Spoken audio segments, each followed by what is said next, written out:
नमस्कार दोस्तों, कल 12 मार्च को मेरे साथ एक फ्रॉड हो गया। फ्रॉड ये हुआ कि एक कस्टमर ने 479 रुपीज़ का फ्रॉड मेरे साथ किया है। और मैं वीडियो इसलिए बना रहा हूँ ताकि जो दूसरे ड्राइवर भाई ओला, उबर, रैपिडो, इंड्राव इन सब कंपनी के लिए काम करते हैं तो वो सब इस वीडियो से एक सबक ले सके और मैंने ऐसे क्या गलती की, जो गलती से साथ बचेंगे तो उनको आगे उनका नुकसान नहीं होगा। मैंने कस्टमर पिकअप किया जो भिवंडी का काल्हेर इलाका है, वहाँ से कस्टमर को पिकअप किया। एक्चुअली मैंने उसको पिकअप किया रोड से, क्योंकि उसका जो लोकेशन था वो थोड़ा गली के अंदर था। तो उससे मेरी बात हुई तो उसने बोला कि आप अंदर मत आओ, अंदर थोड़ा सा गाड़ी आने में प्रॉब्लम होगा तो आप वहीं रुक जाओ। तो मैं वहीं रुक गया कस्टमर का वेट करते हुए। तो कस्टमर बाद में आया, कस्टमर बैठा गाड़ी में और ये राइड थी रैपिडो की। तो उनको पिकअप किया और उनका ड्रॉप था साइन हॉस्पिटल। रास्ते में एक लेडीज़ को पिकअप किया, शायद उसकी वाइफ थी या जो भी कोई थी, उसको पिकअप किया। पिकअप के लिए मुझे कोई अंदर जाना नहीं पड़ा और रास्ते में ही खड़ी थी। तो उसको पिकअप किया और हम जब साइन हॉस्पिटल पहुँचे तो एक्चुअली हुआ क्या कि जो हॉस्पिटल का गेट था वहाँ पर बहुत रश रहता है। तो जैसे कस्टमर वहाँ पर उतरा और उन्होंने बोला कि भाई मेरे पास कैश नहीं है, मुझे बारकोड से पेमेंट करना है। तो मैंने अपना जो मेरा QR कोड है वो दिखा दिया उसको। तो उसने स्कैन किया और उसने बोला कि आपका पेमेंट हो गया। नॉर्मली मैं हमेशा चेक करता हूँ मैसेज पे कि मैसेज आया कि नहीं, या कस्टमर के मोबाइल में देख लेता हूँ। पर उस समय जैसे ही उस कस्टमर ने मुझे बोला कि आपका पेमेंट हो गया, उसी समय मुझे अपने डिवाइस पर एक दूसरी बुकिंग आ गई। तो बुकिंग को देखने लग गया मैं। बुकिंग भी दिखा रही थी, 2 मिनट की दूरी पे थी। तब तक कस्टमर उतर गया। और जैसे मैंने आप लोगों को बताया कि हॉस्पिटल में जा रहा था वो, तो मैंने उनको आवाज़ दिया लेकिन उन्होंने सुना नहीं, भीड़ बहुत ज़्यादा थी।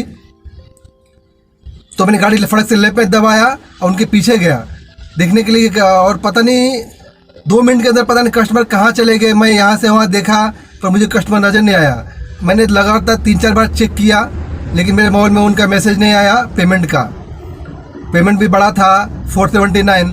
तुरंत मैं आगे बाहर आया और गाड़ी को मैंने आगे थोड़ा सा, जहाँ पार्किंग थी वहाँ पर गेट से थोड़ा दूर, वहाँ जहाँ गाड़ी खड़ी की और मैंने यहाँ पर कस्टमर केयर को फ़ोन किया और मैंने बताया कि ऐसा मेरे साथ हो गया, कस्टमर बिना पेमेंट दिए चला गया है।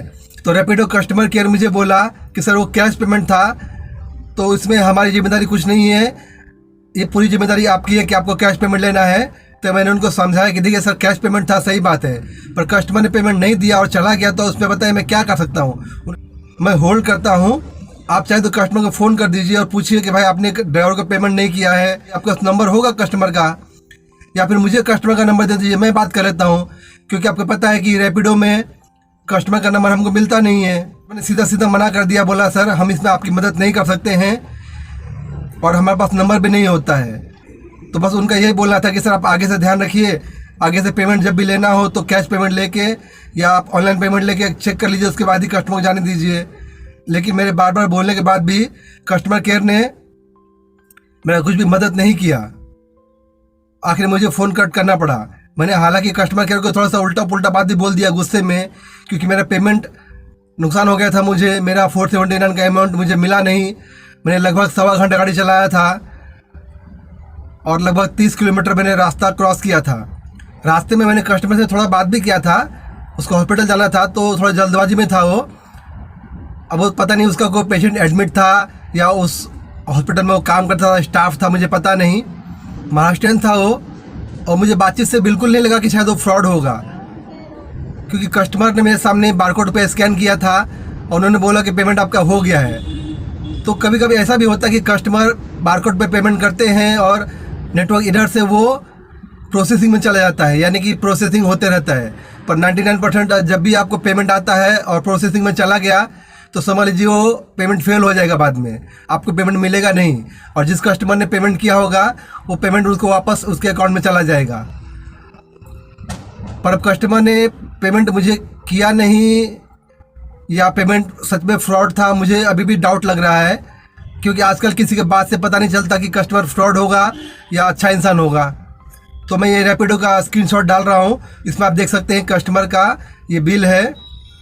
तो आप लोगों को बस ये बोलना है मुझे कि जब भी किसी कस्टमर का ड्रॉप हॉस्पिटल के आसपास हो या एयरपोर्ट या रेलवे स्टेशन या ऐसे कहीं जगह पर जहाँ पर कस्टमर को बहुत जल्दी रहती है उतरने की, ऐसी जगह पर हमेशा आप ये काम करिए कि कस्टमर को ड्रॉप से 1-2 मिनट पहले ही आपका मीटर स्टॉप कर लीजिए। आपका बिल में कोई फ़र्क नहीं पड़ेगा, क्योंकि इन सब कंपनियों का बिल फिक्स होता है। अगर आप 500 मीटर कस्टमर को ड्रॉप से पहले भी मीटर स्टॉप कर देंगे तो बिल आपका उतना ही आएगा। तो अगर आपने 1-2 मिनट पहले मीटर स्टॉप कर दिया तो बिल आ जाएगा। तो कस्टमर अगर आपको उस समय कैश दे दिया ठीक है, लेकिन अगर उसने बारकोड से या QR कोड से पेमेंट किया तो आपके पास टाइम मिल जाता है 1-2 मिनट चेक करने के लिए कि आपके अकाउंट में पेमेंट आया कि नहीं। अगर पेमेंट नहीं आया तो आप कस्टमर को दोबारा बोल सकते हैं कि सर पेमेंट नहीं आया है, आप चेक कर लो। तो अगर पेमेंट नहीं किया होगा तो कस्टमर दोबारा पेमेंट कर देगा। पर मेरे साथ प्रॉब्लम ये हुआ, क्योंकि हॉस्पिटल का गेट था, बहुत भीड़ थी, तो कस्टमर उतरा और जल्दबाजी में था, तुरंत निकल गया। और दोस्तों आजकल मेरे सुनने में भी आया कि कुछ कस्टमर ऐसे भी होते हैं कि आपको पेमेंट आ गया बोल देते हैं और आपके मोबाइल में मैसेज भी आ जाता है कि आपके अकाउंट में इतने पैसे आ गए हैं। क्योंकि आजकल ऐसे बहुत सारे फ्रॉड ऐप आ गए हैं, वो ऐप से कस्टमर पेमेंट करते हैं जो कि देखने में बिल्कुल पेटीएम जैसा या गूगल पे जैसा ऐप होता है, और आपके सामने पेमेंट भी करेंगे और आपको मैसेज भी आ जाएगा, लेकिन वो आपको पेमेंट आपके अकाउंट में पहुंचेगा नहीं, क्योंकि सिर्फ वो टेक्स्ट मैसेज होता है। तो जब भी आपको कोई बड़ा अमाउंट है तो आपको थोड़ा सावधानी रखना है कि आपका पेमेंट आया कि नहीं आपके अकाउंट में, वो भी चेक कर लेना है। और कस्टमर के बातचीत से भी थोड़ा आपको अंदाज़ लग सकता है कि कस्टमर फ्रॉड होगा या कस्टमर सीधा साधा होगा। तो ये सब देख के आपको कस्टमर के साथ आपको डील करना है। और एक बात का ध्यान दीजिएगा, जो भी फ्रॉड कस्टमर होंगे वो कस्टमर हमेशा आपको रोड पे ही मिलेंगे पिकअप के लिए। वो कभी भी आपको किसी बिल्डिंग के अंदर या किसी ऑफिस से निकलते आपको नज़र नहीं आएंगे, क्योंकि उनका कोई ठिकाना होता नहीं है। अगर कोई कस्टमर बिल्डिंग के अंदर से बाहर आएगा या किसी दुकान के अंदर से बाहर आएगा तो बाद में आप वहाँ पर जाके पता कर सकते हैं और कस्टमर का इंक्वायरी कर सकते हैं। लेकिन जो कस्टमर रोड पे खड़े मिलेंगे आप उसका इंक्वायरी भी नहीं कर सकते हैं। ऐसे कस्टमर को आप ध्यान से पिकअप कीजिए और उनका पेमेंट ध्यान से लीजिए। अगर आपका कस्टमर का मोबाइल नंबर होगा तो फ्रॉड होने का चांस कम है, क्योंकि अगर पेमेंट नहीं भी आया तो बाद में कस्टमर को आप कॉल कर सकते हैं या उसी नंबर को आप पुलिस स्टेशन जाके बोल सकते हैं कि इस कस्टमर ने मुझे फ्रॉड किया। तो अगर कोई कस्टमर फ्रॉड होगा तो आपको अपना मोबाइल नंबर नहीं देगा। जैसे इंड्रा में या ओला में हमको कस्टमर का नंबर मिल जाता है, पर ऊबर में और रैपिडो में कस्टमर का नंबर मिलता नहीं है। खास करके ऊबर के बुकिंग में और रैपिडो के बुकिंग में थोड़ा सावधानी रखिएगा। ऊबर तो फिर भी मुझे लगता है शायद गलत ना हो, क्योंकि ऊबर एक बड़ी कंपनी है और उसका कस्टमर केयर भी मदद करते हैं मुझे लगता है।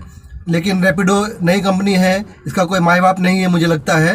तो खास करके रैपिडो कंपनी के कस्टमर से थोड़ा ध्यान रखिएगा इस तरह के फ्रॉड होने से बचने का। दोस्तों वीडियो जरूर अपने दोस्तों ड्राइवर भाइयों से शेयर कीजिए, दूसरे व्हाट्सएप ग्रुप पे शेयर कीजिए, ताकि आपके शेयर करने से शायद दूसरा ड्राइवर सावधान हो जाए और इस तरह के फ्रॉड से बच सके। दोस्तों वीडियो से कुछ जानकारी मिला हो तो लाइक कीजिएगा, और कुछ पूछना तो प्लीज़ कमेंट कीजिएगा, मैं कमेंट का जवाब देने की कोशिश करूँगा। दोस्तों वीडियो देखने के लिए धन्यवाद, मिलते हैं अगले वीडियो।